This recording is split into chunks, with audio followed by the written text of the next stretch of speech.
I want to keep this for you all. So, the little bit that I want to get across this morning before I have to go to this eye appointment is in the human design where you see cognition, where you can look at your client's superpowers or your own to make sure that you're really developing that. Look at that for direction with them on their clair, on, okay, we have 6 clairs so far. Who knows what we're going to have access to as far as like psychic abilities in New Earth when we really, really get into it. But of course, like in my old energy healing trainings, it's clairgustance, clairalience, clairsentience, clairvoyance, claircognizance, all right, and clairaudience. And I never thought clairaudience was going to come online for me either, but you'll notice you're going to develop all of these in varying degrees. But just for a go-to quick reference with someone that you work with, just go to the cognition part of the human design. That's not going to be their full story, of course, because we're all of them, of course. But the transition for me from old tropical astrology to the 13th, incorporating the 13th sign, doing a more divine feminine astrological template, is inner vision and now outer vision. Well, that's really interesting because my eyes at 50 are not eagle eye like they were.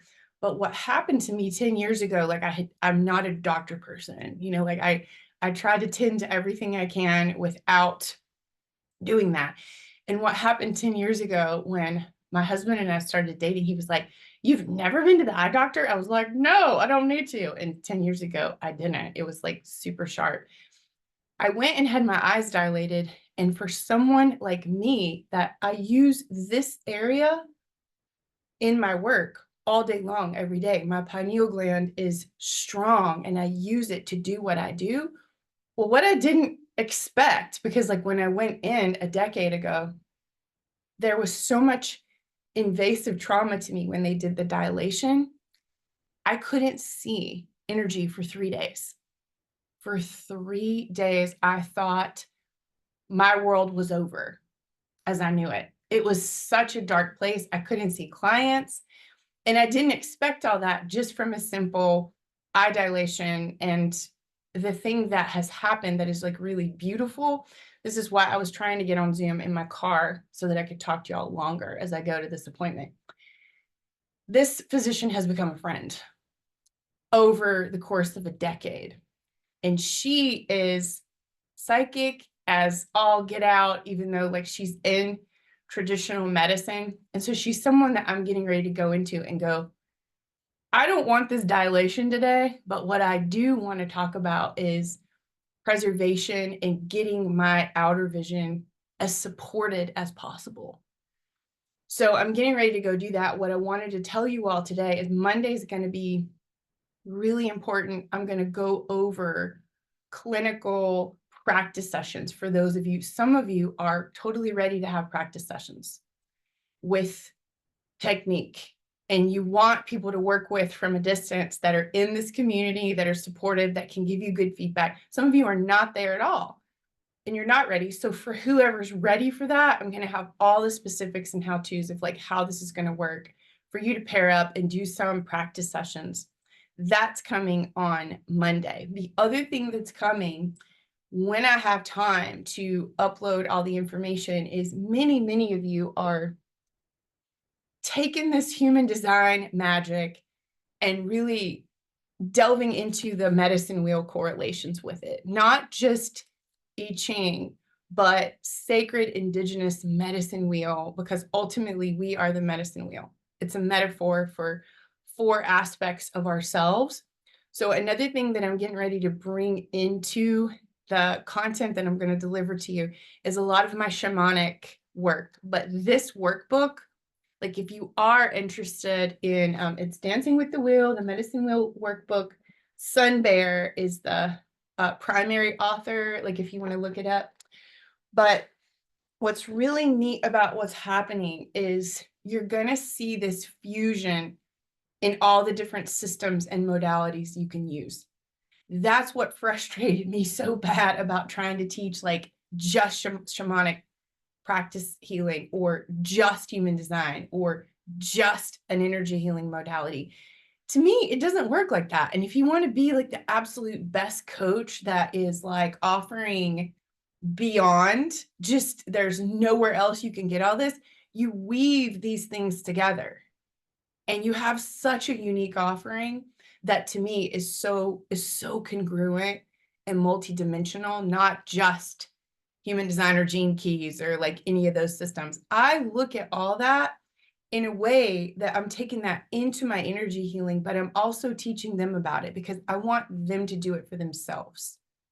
I don't want to do sessions where I'm just going, here, you want to know what I see about you in your body graph? And that's great. I mean, those people are extremely important. That's just not the level of work that I want to offer.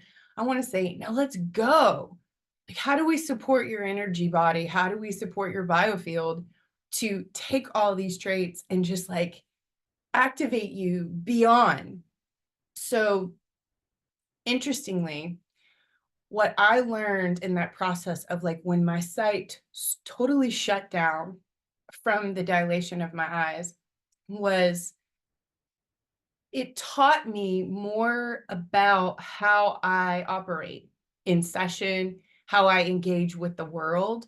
And that's another way that you can really use the cognition piece of human design to really show the people that you work with, like, this is how you specifically are relating to life. Because when that went away, and in that 3-day process of me grieving, it felt like, am I never going to hear music again?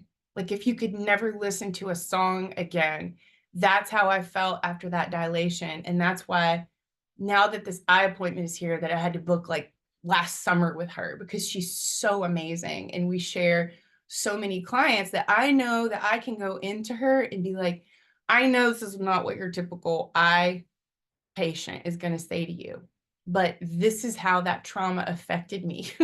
This is why I haven't been here for 10 years, and I've just been adjusting. But also, I'm sure you all can relate to this. We cultivate our vessel and we tend to these bodies as best we can. And we know that we have to like do our work. But eyes is really something where I'm gonna double down and I'm gonna dial in. And that's something that I invite all of you all to do of like, yay for us if we're going to the gym, if we're really cultivating and taking care of our vessel in like all these ways. But that's a way that, like, she told me last time I went in, she was like, it's almost harder for someone who had really perfect vision when they lose it as someone who was wearing glasses like my son that I adopted. He's had glasses on since he was like 7 years old. So check out your cognition, sit with that. You can look up you can look up so much really good, valuable information about human design online. But where we go in here is we go into your new earth template. For some of you, it changes a lot. For some of you, like the sessions I've been having lately are like so liberating for a lot of people that are like, oh my gosh, like this energy aura type template feels so much more like who I've been. For some of you, like mine doesn't change that much. Some of us came in ready for the new earth, and that was the discomfort. Others of us are like bringing these abilities online, but it's just a beautiful, beautiful time for you to be able to support the people that you work with in a more expanded way. Not to say that that 12 planet tropical astrology template wasn't what their operating system was, because it was. In the third density, in that more dense energy, they were operating in that 12 planet system, right? But for me, like looking at the shift of like, I've always had the inner vision, and they describe that really well. If you see a client who has this, they describe that really well in some of the human design teachings, that it's like, if someone's outer vision cognition, they need the aesthetics, they need the beauty. They need, for instance, Canva instead of Adobe. for like creating a document. They need everything they do to be pretty, the beauty way, right? I understand that more, that that's what I've stepped into in the New Earth template, whereas the inner vision person can just go, I'm gonna close my eyes and I got this. I could be in like a disaster of a room or a jail cell, or it doesn't really matter because they're gonna go within. And it makes me understand why my first energy healing teacher and mentor, she would tell me to open my eyes and get back in my body, because I would put my hands on somebody, go. Or she would ask me a question like, what do you feel? What do you see with this organ? Like when we were doing medical intuitive work. And I'd be like, I don't know, let me close my eyes. And she'd be like, mm-mm. She's like, you got to learn how to meditate with your eyes open, standing. And she would make me meditate like for long periods of time, eyes wide open. And that was really hard for me. So that's another one of those shamanic initiations you can give yourself, with like that intentional discomfort that makes you more resilient. The reason we do the cold showers, the reason we do things in a shamanic way that make us stronger, because we're the one throwing the challenge at ourselves. That's a great technique to bring into your coaching programs as well. So she would make me meditate standing up. Can't recommend it highly enough if you're someone who leaves your body. But now at this point in understanding my cognition, I was just utilizing my superpower. Yes, I was leaving and I didn't know how to be like a healthy, inhabited house. I didn't know how to cultivate my vessel yet. So that's why Rumi says somebody can see the future and have no wisdom. You can have tons of psychic abilities and not have your life working properly. You guys see healers like that. You see healers like that all the time, right? So I had to learn how to get in. And the reason she was having me leave my eyes open when I wanted to do some medical intuitive work and know what was going on with somebody else's body or my own body was I was bringing the information to me instead of going to get it. Instead of being like, I'm going to leave, because I was not a strong vessel at that point. The house that my spirit is occupying had to be shored up in its foundations. And that took me really, really learning how to be in my body. So that's something we do with energy cultivation. It's something we do with spiritual hygiene. So I've got to go to this appointment, but you guys can like drop me questions. Monday, like I said, I'm going to go over some new things that I'm introducing into the energy healing training. And I hope that you all have a wonderful rest of your day and a great weekend. Bye.